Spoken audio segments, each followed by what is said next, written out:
Bonjour, hello, and a very, very warm welcome to launch day. We are on the pad once again for our friends KINEIS, who are preparing to launch their fifth and final mission, completing a constellation of 25 Internet of Things satellites in low Earth orbit. Right now it is 2:12 p.m. local time, and we are just 18 minutes away from liftoff. Thank you so much for joining us as we go to space today.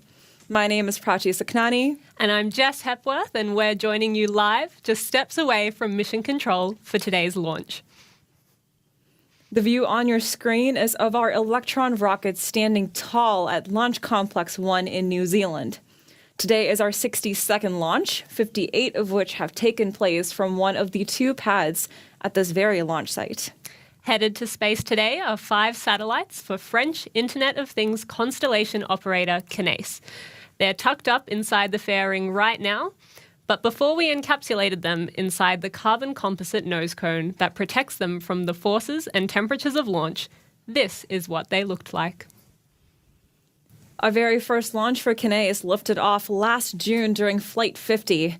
And now here we are at 12 launches and just 9 months later deploying their fifth and final mission. Jess, how cool is it that we started and completed the deployment of their entire constellation in less than a year? Absolutely. And how cool is it that this constellation aims to connect any object from anywhere in the world and transmit useful data from these objects to users in near real time. The use cases span environmental monitoring, agriculture and logistics, disaster relief, and much more. Let's hear from the people who designed, built, and are now operating the constellation to learn about its exciting potential. KINEIS is a French company based in Toulouse. They are satellite operators and global connectivity providers dedicated to the Internet of Things. Mountains, oceans, deserts, 85% of the planet has no network coverage. In 2020, KINEIS raised a large amount of 100 million euros to address this global issue.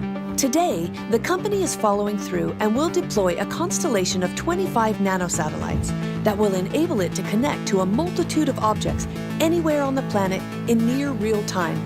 KINEIS is convinced that this transmission of information, made possible by satellite connectivity, will enable it to respond to crucial challenges for mankind, its activities, and its environment. On the environmental front, for example, KINEIS's connectivity can detect a fire outbreak in less than 15 minutes, thus considerably reducing the extent of the outbreak and reducing the loss of property and human life. The same goes for monitoring water levels to prevent flooding and use this dwindling resource. The applications are endless, whether for locating, monitoring, or alerting. Since its creation in 2018, KINEIS and its teams have been working with this objective in mind. Their 25 nanosatellites that weigh only 28 kilograms are real technological gems. The retractable UHF antenna that, for example, can hear a bird sing within a rock concert 650 kilometers from Earth. They have been fitted with thrusters to ensure they stay on track for their mission. Some even carry children's drawings. At the same time, KINEIS has deployed many ground stations worldwide and have a sovereign infrastructure to guarantee data transmission to its clients. Today is a very special moment for KINEIS. It will finally conclude the series of 5 launches, which began in summer of 2024. With this last launch, KINEIS completes its space mission of placing a constellation of 25 nanosatellites in orbit. This last rocket houses the final 5 and will bring the system's performance to 100%. At last, KINEIS can finally devote itself entirely to its mission, to connect your objects 24/7 anywhere on Earth. Looking forward to it. Today's mission is called High 5, a nod to the fact that this is our 5th mission for KINEIS. However, each launch has had its own distinct name and personality. First, we had No Time to Lose in recognition of KINEIS's home base in France. Next up was KINEIS Killed the Raid IoT Star, a fun little nod to the Internet of Things or IoT capability of the satellites.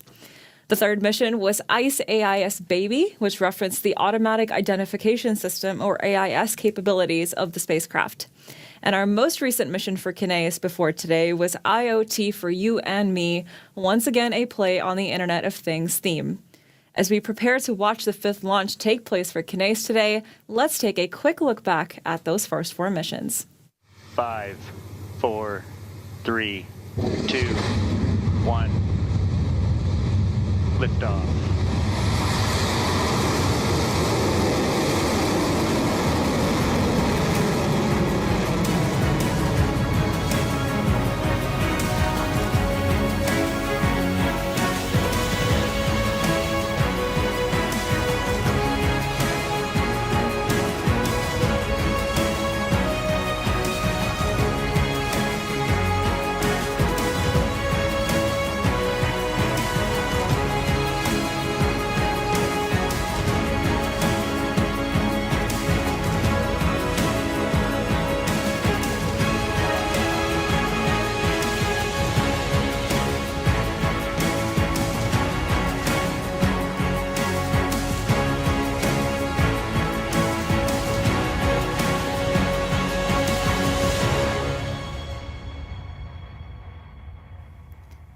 We can't wait for constellation completion for KINEIS.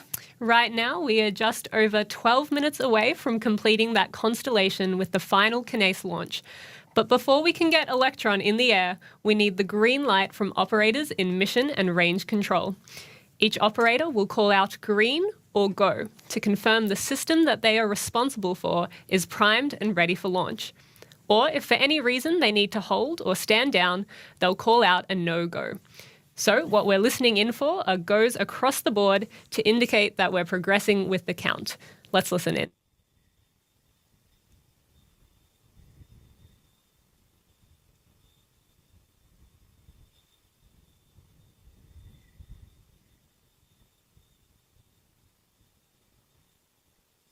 To all stations, LD in Mission Core proceeding with go, no-go sequence. Stage. Stages go. Avionics. Avionics is go. GNC. GNC is go. Beacon. Beacon is go. T1. T1 is go.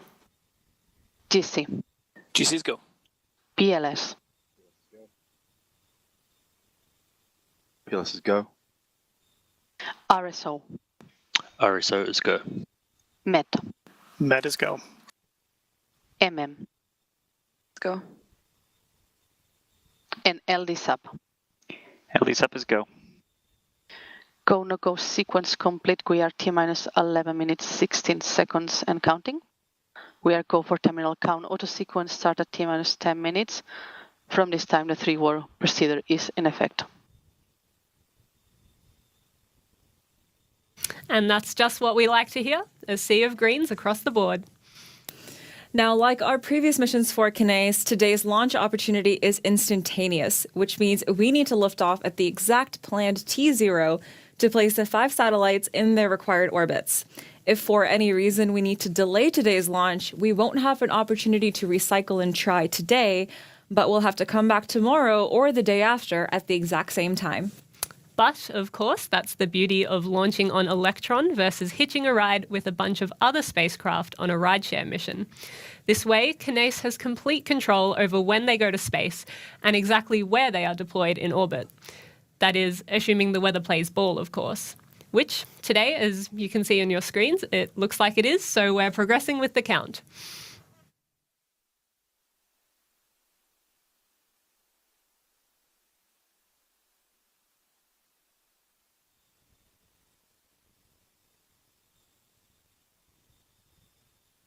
GC, LD in Mission Court.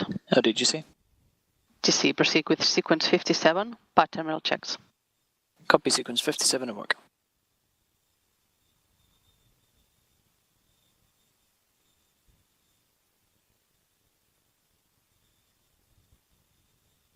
Stage 1 igniter pressures verified, hydraulic pressures verified. LD GC mission. GC, LD. Pad terminal checks complete. Copy.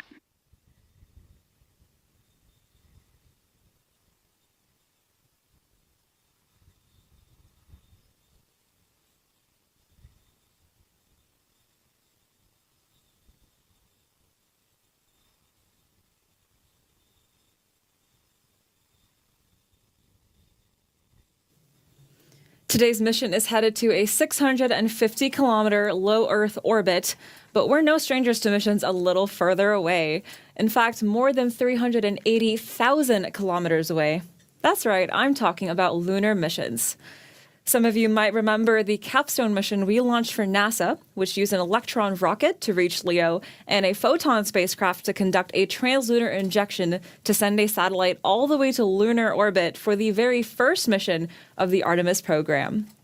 While more recently, our software, hardware, and people supported another moon landing. Let's hear from the team behind those missions to learn what it's like to play a role in lunar exploration. The atmosphere in mission control is absolutely exhilarating. Planning a trajectory to the moon is not an easy task. Rocket Lab is in charge of a number of really important things. From the flight dynamics, which is the team that I lead, to the GNC, or the guidance, navigation, and control, the flight software, and the ground software. Each of these has a really crucial role. Planning a lunar trajectory is always very unique. It's highly specific to each mission. It's highly specific to each payload on the vehicle. And the best way that we can solve this is really just by communicating with all the teams. There's a lot of work that is done within each team, and each team is full of experts. The most important thing that we have to do is determine what is the end objective.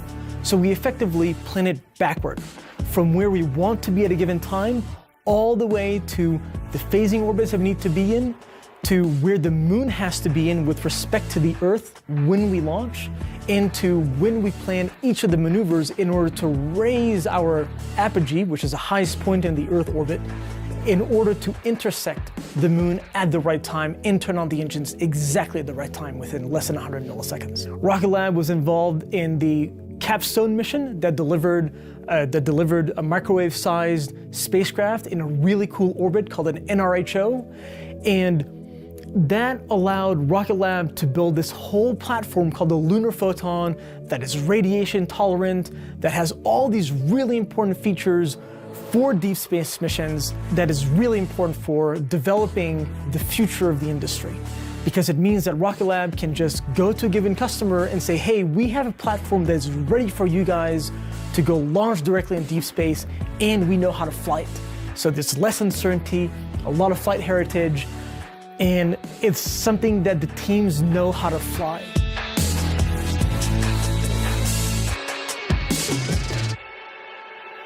That's 2 NASA lunar missions complete, but we are far from done when it comes to missions beyond low Earth orbit. That's right. The 2 Escapade spacecraft we've built for NASA are awaiting launch to Mars to study the red planet's magnetosphere. And of course, our private mission to Venus is also progressing too. In fact, just recently, the heat shield for the Venus mission capsule was fit-checked at NASA's Ames Research Center in California. That mission is particularly exciting as it hopes to study Venus's clouds in search for microbial life living in the atmosphere. So, while rockets might be how we started and what we named the company after, these days it represents just a part of the exciting and innovative missions we're undertaking, thanks to our ever-growing capabilities as an end-to-end space company. Speaking of that, Launch Complex 1 is playing host to its 58th launch today, with 4 other missions having taken place from Launch Complex 2 in Virginia. Today's liftoff is scheduled for just 5-ish minutes from now, and after liftoff, the journey to orbit takes about 9 minutes, with payload SEP happening around 55 minutes later. Here's a simplified snapshot of what that looks like. Electron will move through a series of pre-programmed milestones that you see here, including max Q, main engine cutoff on the first stage, stage separation between those first and second stages, ignition of the single vacuum-optimized Rutherford engine on the second stage, fairing jettison, second engine cutoff, and then kick stage separation ahead of payload deployment. We'll talk you through each of these milestones as they take place in flight, but for now, it's time to settle in to the final count. Once we hit T-minus 2 minutes, Electron will take over control from the operators as part of an auto sequence. So all that's left to do is let Electron's 9 Rutherford engines ignite at T-minus 2 seconds for liftoff when that clock hits T0. Let's hand it over to the operators in Mission Control to listen in on that sequence.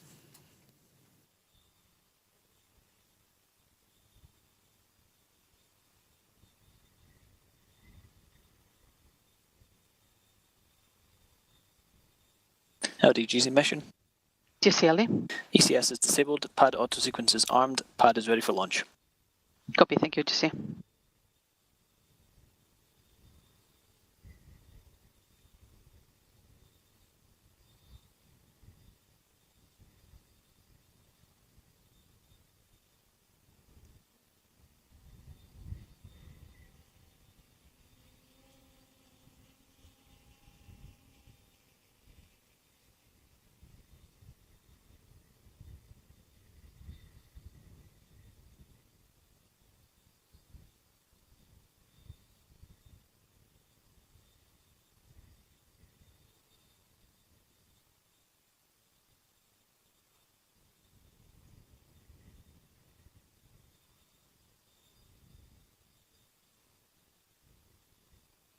From now, there should be no red flags on your critical LCCs, Vicon LD in Mission Court. LD Vicon. Vicon, lock the auto sequence and confirm. Locked. And Vicon, confirm all flight computer ASCOs are green. All flight computer ASCOs are green. Copy, thank you, Vicon. We are go for auto sequence start at T-minus 2 minutes. LDs go for launch.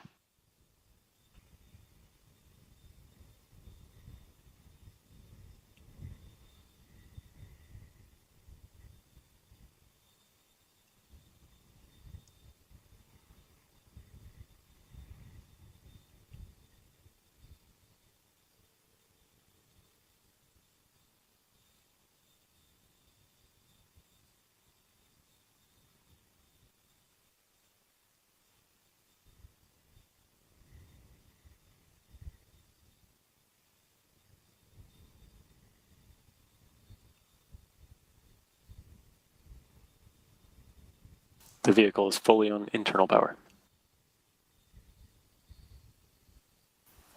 FTS is green and enabled for flight.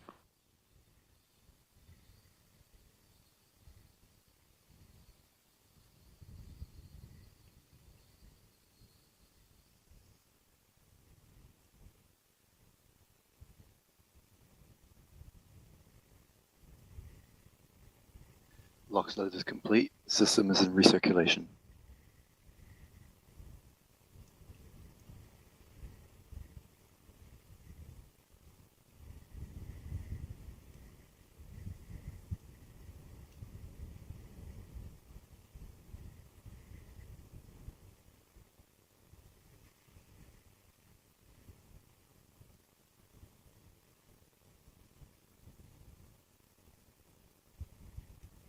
Anti-geysering is disabled.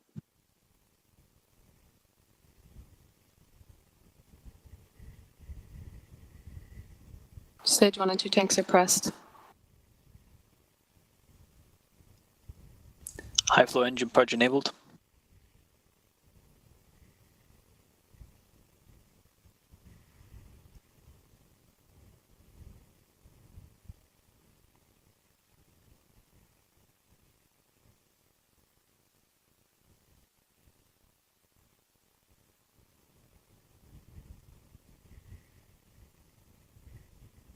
T-minus 20 seconds and counting.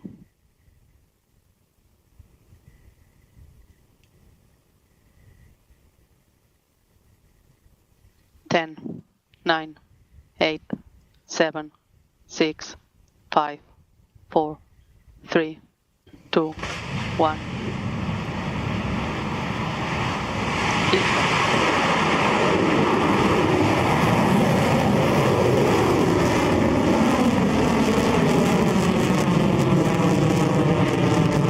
Beginning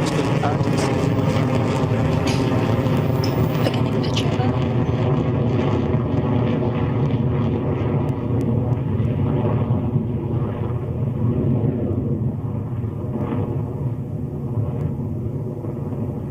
Stage 1 propulsion nominal.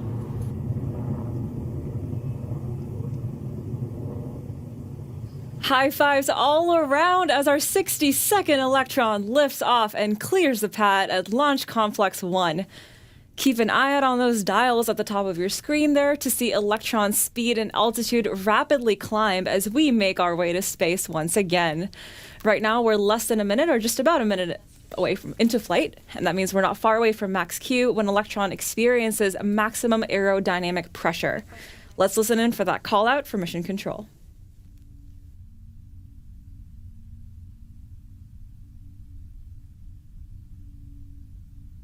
Cleared max Q.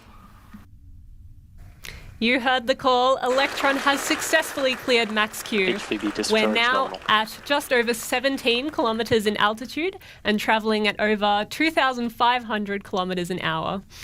In just a few moments, the 9 Rutherford engines on Electron's first stage will shut down, signaling the start of stage separation.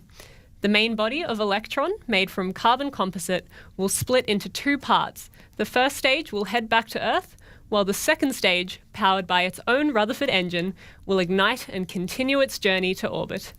All of this happens in a matter of seconds, so let's stay tuned and listen for the updates. Propulsion holding nominal. Stand by for MECO in roughly 30 seconds.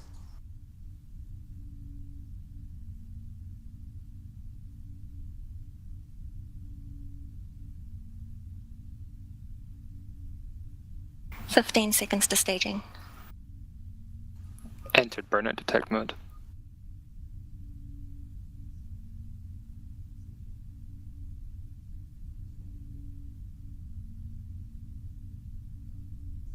MECO confirmed.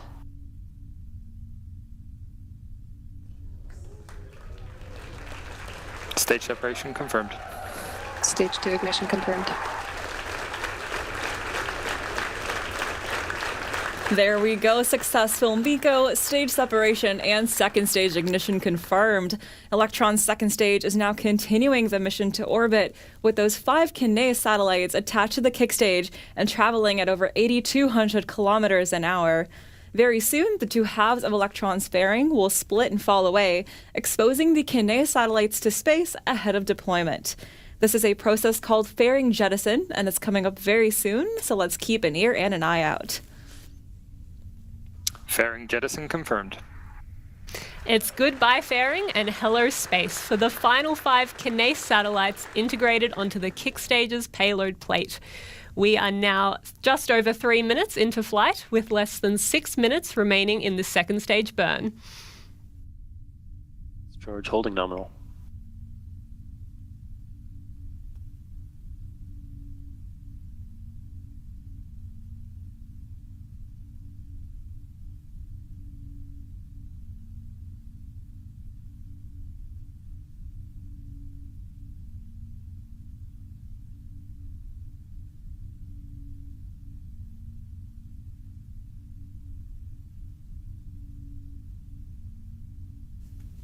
All right, folks, let's turn our attention to the right side of our screens.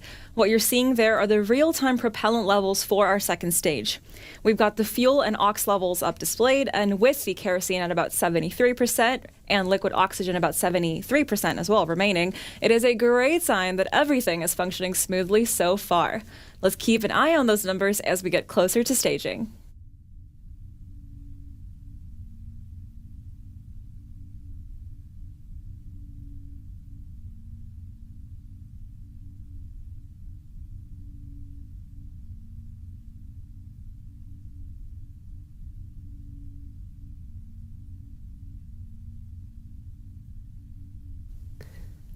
Stage 2 now travelling at over 11,000 kilometres an hour, with that nozzle glowing bright over 179 kilometres above Earth.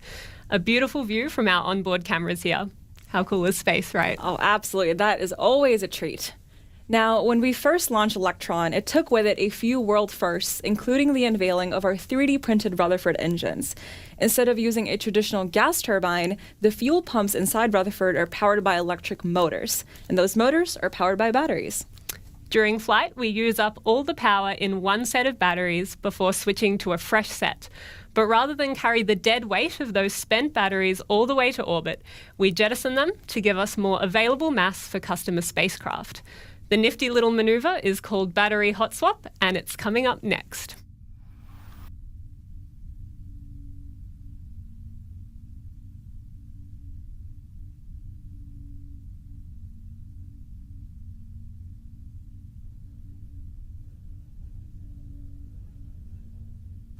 HVB discharge holding nominal, approaching hot swap in roughly 30 seconds.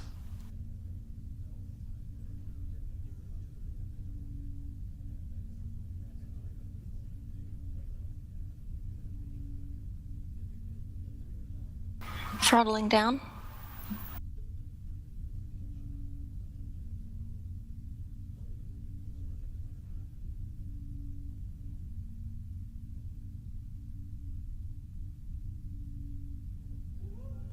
Battery jettison confirmed. Hot swap successful. You caught it on your screen there. Battery hot swap has been successful. The next major milestone will be SECO, or second engine cutoff, coming up in about 3 minutes. At that point, the Rutherford engine will throttle down before shutting off completely in preparation for kick stage separation. After that, it's all up to the kick stage after a coast period to deploy the payloads. HVB discharge holding nominal.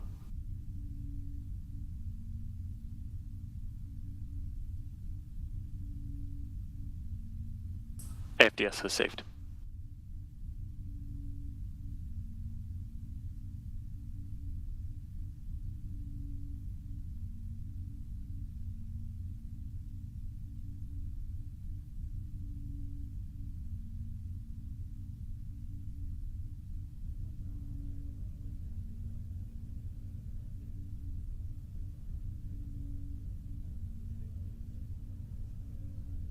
Now's as good a time as any to remind you that there's more than just rockets in this lab.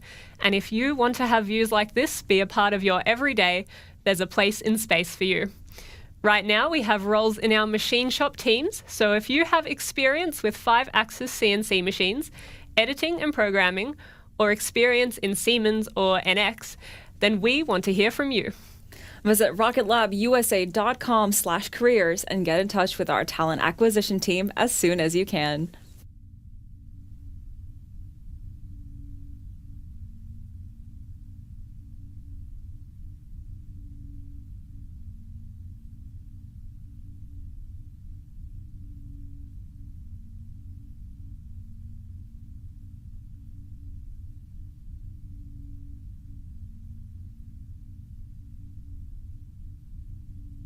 Entered burnout detect mode. Not long now until that second stage engine throttles down and shuts off ahead of kick stage separation. The stage operator in mission control will call it out across the nets, so keep an eye on the nozzle on your screen as it cools down.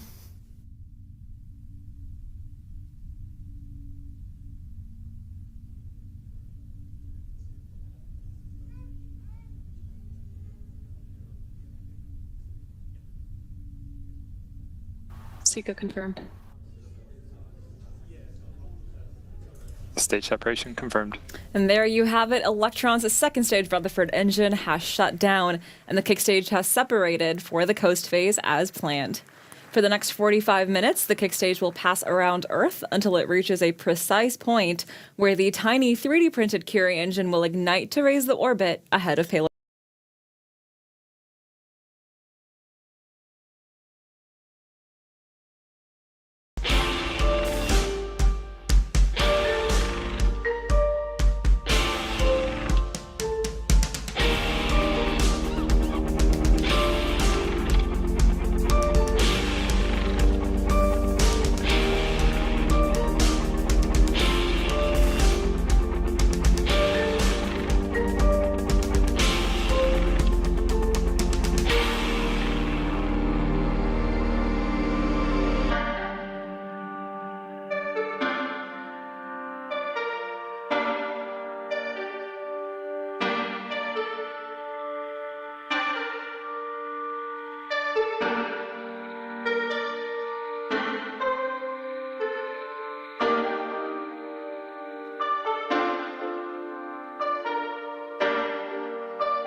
There we go, KINEIS 1 off the top of the payload adapter. If you've seen one of our launches for KINEIS before, you'll be familiar with our fancy kickstage dance moves, coming up as we orient ourselves in an optimal way for KINEIS 2 and 4 up next.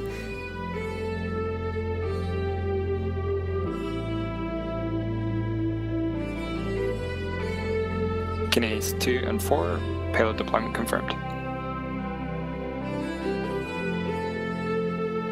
That's 2 and 4 off the sides. It's time to channel our inner Tony Hawk and kickflip the kickstage back for deployment of the final 2 satellites, number 3 and 5, to complete KINEIS' constellation of 25 IoT and AIS satellites for precise connectivity and tracking of any object, no matter where it is on the planet.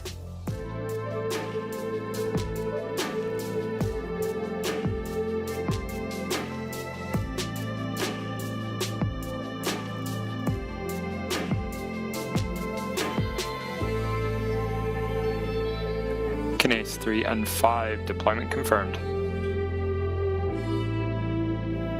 Welcome to orbit for the 5th time, KINEIS. It has been an absolute pleasure being your mission partner and deploying your entire constellation on Electron. We're proud to make your vision of a connected world become a reality. As we come to a close, don't forget to stay connected with us through our social media channels. This is the best way to receive updates on our upcoming missions and get the latest news from our Neutron program and Space Systems teams. We're working on some very exciting projects, so stay tuned on our social channels to make sure you're in the loop. Thank you for your continued support. Until next time, this is Rocket Lab Mission Control signing off.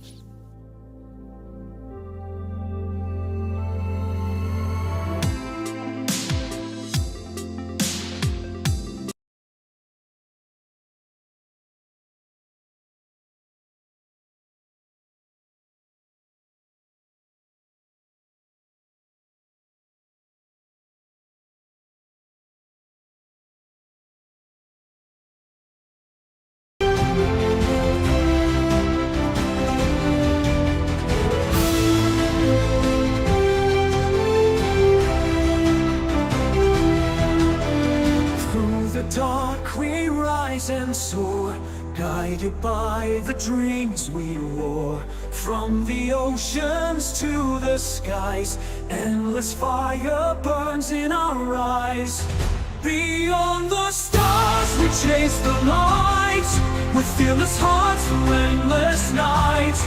No frontier can hold us down, the universe is our playground.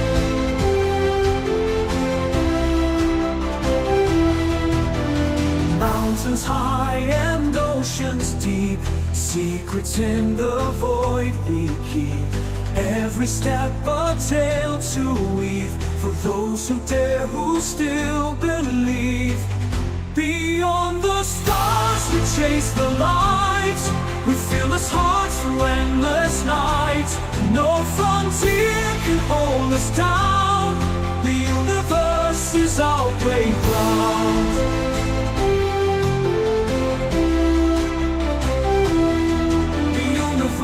Is our playground. Mountains high and oceans deep, secrets in the void we keep. Every step a tale to weave, for those who dare, who still believe. Beyond the stars we chase the light, with fearless hearts through endless night. No frontier can hold us down, the universe is our playground. Echoes call from far away, guiding ships through cosmic sway. With every launch a new sunrise, the quest for knowledge never dies. Beyond the stars we claim the skies, bound by hope that never dies. To worlds unknown we'll make our mark, lighting flames within the dark.